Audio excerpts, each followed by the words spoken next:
Sim, né? Você e sua famosa caminhonete, a Lorelei. a Lorelei, isso mesmo. Eu queria que você me contasse um pouco da história. Como que nasceu a A Lorelei? Lorelei? Então, a Lorelei, na verdade, ela nasceu em 2000, né? De 2000 a 2007, eu comprava as caminhonetes novas todo ano, e eram todas caminhonetes como a Lorelei é, uma L200 quadrada, né? Que eles chamam hoje, né? Eles chamam de quadrada, Você chamam é outra de fã da bolinha. Mitsubishi. É, eu sou fã deste tipo de caminhonete. Tá. Por quê? Porque era com quem eu viajava com a minha família, entendeu? Todos os anos a gente ia para algum lugar com essas caminhonetes, nunca me deram problema, sempre foram ótimas, entendeu? E puxa, né? E quando eu estava no hospital, eu pensava, meu, sabe, você não quer morrer aqui, entendeu? Vai morrer lá nos Andes, naquela montanha nevada maravilhosa e tal. Enfim, e era porque eu estava muito próximo dessa ideia da morte, né?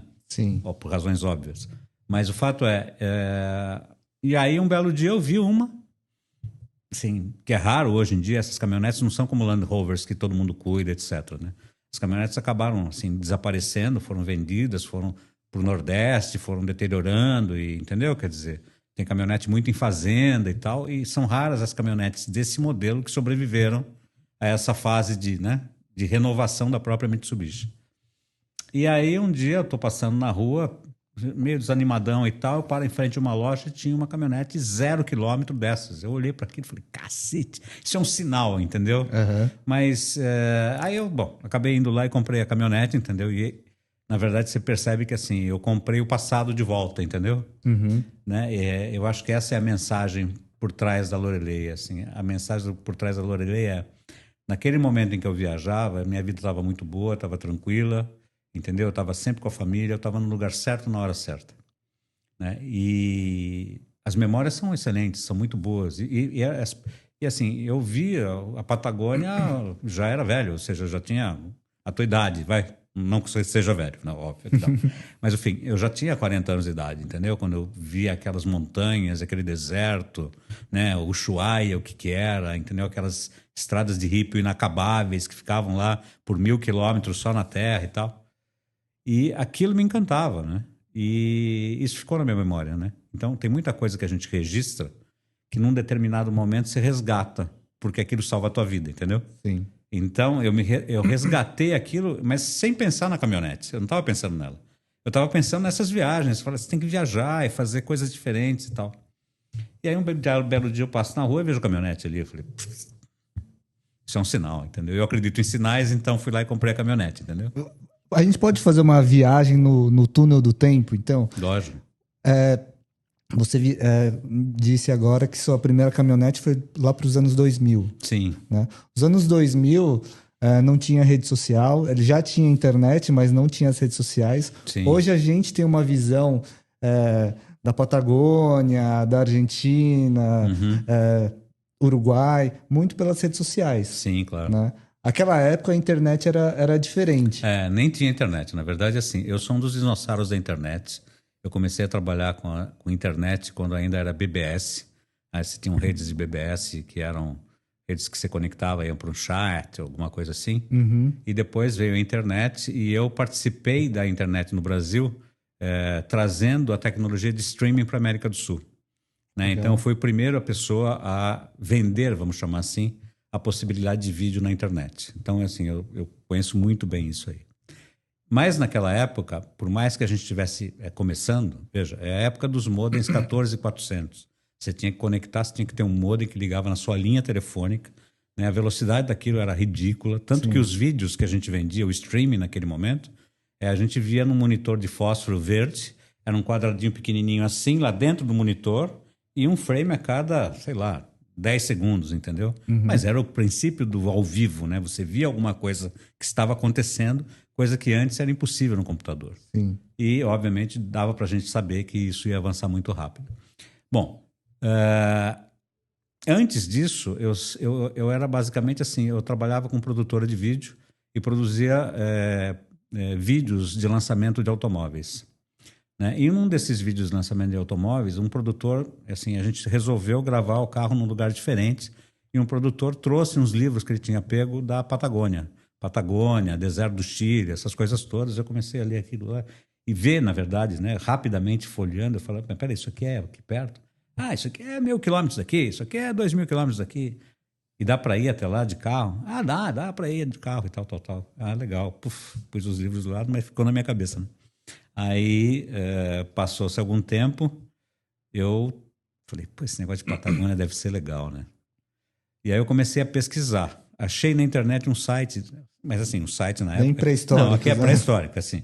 O site, na verdade, era um texto de um jornalista que tinha ido, ele tinha ido com Fiat Palio, né, e tinha passado por muitas dificuldades, assim, furou o tanque, o pneu furou 18 vezes, foi uma coisa. E eu falei, putz, meu, deve ser difícil ir para lá com esse negócio, né? Falei, acho que eu vou comprar uma caminhonete 4x4, né? Uhum. Aí eu fui ver, vi uma caminhonete, me encantei por ela, comprei a caminhonete, voltei para casa e falei, olha, tá vendo essa caminhonete? Vamos viajar para Patagônia? A mulher olhou para mim e Que é falou, Patagônia? você tá louco, onde é isso? Entendeu? Eu vou explicar. Daí eu mostrei o livro, assim, e a gente ficou apaixonado pelo lugar. E aí foi um plano de 6 meses, um pouco mais até, que a gente fez. Falei com alguns amigos que tinham ido de avião para Ushuaia, etc. e tal, que me contavam como eram as coisas, mais ou menos. E assim, em cima dessa lenda urbana, eu acabei indo com a família para lá. Meu medo era tanto que, assim, foram minha mulher e meus 3 filhos. Na época, o meu filho mais velho devia ter o quê? 18 anos, 19, né? Minha filha devia ter 15 e o meu mais novo tinha 6. Entende? Quer dizer, era uma coisa assim, família inteira no carro mesmo para conhecer a Patagônia, né? E a gente fez uma viagem de mais ou menos uns 40 dias de ida e volta ao Ushuaia. E foi algo, assim, brutal, né? Porque realmente aquilo quando você pensa que você está chegando, é assim, e era tudo hippie. Lá a Assim, tua cabeça deve ter explodido. Assim, não, pum. explodiu completamente. Assim, eu falei, não, e outra, né? As paisagens são muito impactantes, né? Para quem e naquele momento era mais impactante ainda, porque você não tinha uma rodovia de asfalto. O cara virava para você e não tinha mapa, eu não tinha o mapa era de papel, entendeu? Sim. Aí você parava na Era cidadezinha, o que era um, GPS manual. era manual, você abria a folha e falava, tá aqui essa estradinha, ela vai sair naquele lugar lá, entendeu? E você torce para aquilo estar certo, porque você não fazia a menor ideia se aquilo funcionava ou não. Então tinha esse lado muito aventureiro nessa coisa, entendeu? E era tão meio assim, eu ficava com tanto medo que eu aluguei um telefone via satélite. Na época tinha só um sistema chamado Iridium. Que é antenona, né? Uma antena. Então eu aluguei aquilo lá, falei, não vou colocar a minha família inteira no meio do deserto, de repente a gente morre tudo causticado, sem água, vai saber como é que é. Enfim, aí a gente foi, fez essa viagem, e depois dessa viagem aquilo entrou meio que num vício. Se eu pudesse, eu teria continuado fazendo aquilo todos os meses do ano. Mas como eu tinha que trabalhar, a gente deixava para o período de festas em geral, entendeu? Assim, ó, todo mundo desliga alguma coisa lá pelo dia 15 de dezembro e torna a ligar lá pelo dia, sei lá, 15 de janeiro, entendeu? Sim. E eu fui dando umas esticadas nisso. Aí a gente andou a América do Sul inteira, assim, naquela época a gente foi para o Atacama 2 ou 3 vezes, fomos para o Peru, Machu Picchu, Puna, esses lugares todos naquela época. Né? E realmente não tinha registro, pouca gente fazia isso, você não encontrava com gente fazendo isso.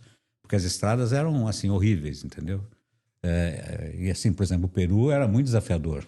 Né? O Peru tinha acabado de sair daquele problema daquela guerrilha do Sendero Luminoso, então, assim, você ia para ir para um lugar e falava, olha, cuidado, naquela área tem o pessoal do Sendero que ficou, né? Eles vão te roubar e vão não sei o quê, não sei o quê. E, assim, os caminhos levavam dias para você chegar. Um dia a gente saiu do Chile, chegamos em Arica, que é a fronteira. Falei, bom, a gente vai para Puno, daqui em Puno são 400 quilômetros, depois do almoço a gente está lá.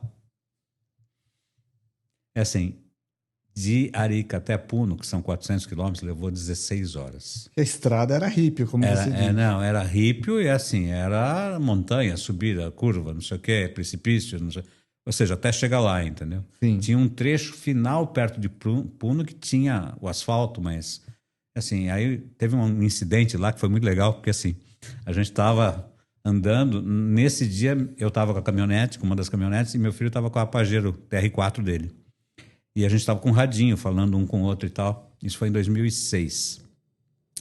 E aí a gente está andando à noite, depois de eu ter ouvido falar tudo sobre o Sendero Luminoso, eu nunca tinha visto, eu vejo um sinalizador, assim. Tchum. Eu olhei para o sinalizador e falei, isso não está certo. Isso está errado. tem alguma cagada aí, entendeu? Aí Era eu alguém bati no pedindo rádio e socorro. falei, Eric, é o seguinte, você viu o sinalizador? É, eu vi. Então é assim, se vier um carro atrás da gente, você me avisa, a gente vai acelerar, tentar sair fora dele, tá? Tá legal. De repente passou 5 minutos, apareceu um farolzinho atrás. Puf, falei, meu Deus, vamos ser assaltados aqui. E aí eu comecei a acelerar a caminhonete, ele começou a acelerar a pajeira, o que deu, até que a gente chegou num ponto de cruzamento, num ponto que assim, naquele momento, não sei como é que tá hoje, faz tempo que eu não vou para lá. Naquela região de Puno, ali na pré-Titicaca, eles colocavam em cada cidade porteira na entrada e porteira na saída, porque tinha o check-in do exército do Peru ali. E a gente chegou num desses check-ins, né? Que já estava quase na entrada do asfalto ali. E o carrinho sumiu. Eu virei pro cara e falei, olha, tem um carro, eu vi um sinalizador e um carro e tal, tal, tal. Ele falou, não, pode ficar tranquilo, não se preocupa. E a gente foi para Puno. Isso era a noite de Natal.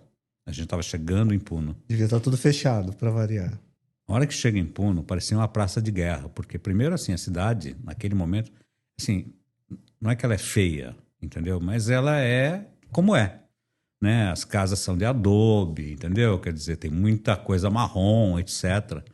E a gente chegou, um monte de gente na rua, muita gente na rua, Por causa da festa de Natal? por causa da festa de Natal, e a festa de Natal lá era comemorada com o quê? Sinalizadores. Ah, entendi. Então, o que a gente pensou que era o sendeiro dando sinal para assaltar a gente, era um carinha qualquer na montanha comemorando com a família dele o Natal, entendeu? Entendi. E a hora que a gente chegou em Puno, aquilo era sinalizador que não acabava mais. Eu falei, Pô, "Putz." aí vocês ficaram mais tranquilos, Aí não, né? aí relaxou, né? Assim, aí fiquei até com vergonha. Falei, que vergonha, né? Enfim, mas o fato então, assim, acontece um monte de coisa nessas viagens, entendeu? Essas viagens, vocês ficavam em hotéis, Assim, acampavam? aí sim, a gente fazia exatamente isso. A gente ia para lá, porque assim, primeiro eu sequer pensava em acampar. Uhum. É porque eu não fazia parte, ou eu não olhava esse tipo de viagem como uma coisa de exploração, entendeu? Sim. Para mim era um turismo, entendeu? E você tava com a família. Um turismo um pouco mais arrojado, mas era turismo, né? Sim. E assim, lógico que você prefere ficar no Sonesta do que ficar no hostel, sei lá do que, entendeu? Uhum. Então a gente ia para os hotéis, ficava nos hotéis e tal, todo mundo se divertia, aquela coisa normal que todo mundo faz. E então era diferente, mas essa parte dos hotéis sempre se apagou na minha cabeça, porque o que me interessava mesmo eram as paisagens, os lugares, as montanhas, entendeu? Aquilo me fascinava, me fascina até hoje até. E quando me deu esse problema todo, assim, a minha cabeça conscientemente ela pulou para trás, entendeu? Ela pulou exatamente para aquele lugar. Os momentos prazerosos que você teve no passado. Não, assim, a hora que você tá, veja, eu fiquei na UTI um bom tempo, depois fiquei de novo, eu tive várias coisas e tal. Toda vez que eu estava no hospital, você está no hospital, você está na UTI, você está no quarto, não importa, você está preso, Sim. né? E você não sabe o que vai acontecer com você, né? Pode funcionar, pode não funcionar, pode dar certo, pode não dar certo, enfim. Então você começa a tentar fugir daquele ambiente. E como é que você foge? Se projetando em outro lugar, entendeu? Sim. E é isso que eu fazia. Então, quando eu era adolescente, eu li um livro, que era um livro que contava a história do Henri Charrier, que era o Papillon, que era um prisioneiro francês que acabou indo para a Ilha do Diabo aqui, que era um presídio tradicional dos criminosos franceses. E ele conta a história dele e tal, ou seja, independente de ele ser culpado ou inocente, na verdade ele era inocente, ele foi preso e foi colocado num ambiente muito hostil. E a maneira que ele tinha de escapar desse ambiente era, ele entrava dentro dele mesmo e se imaginava em outro lugar.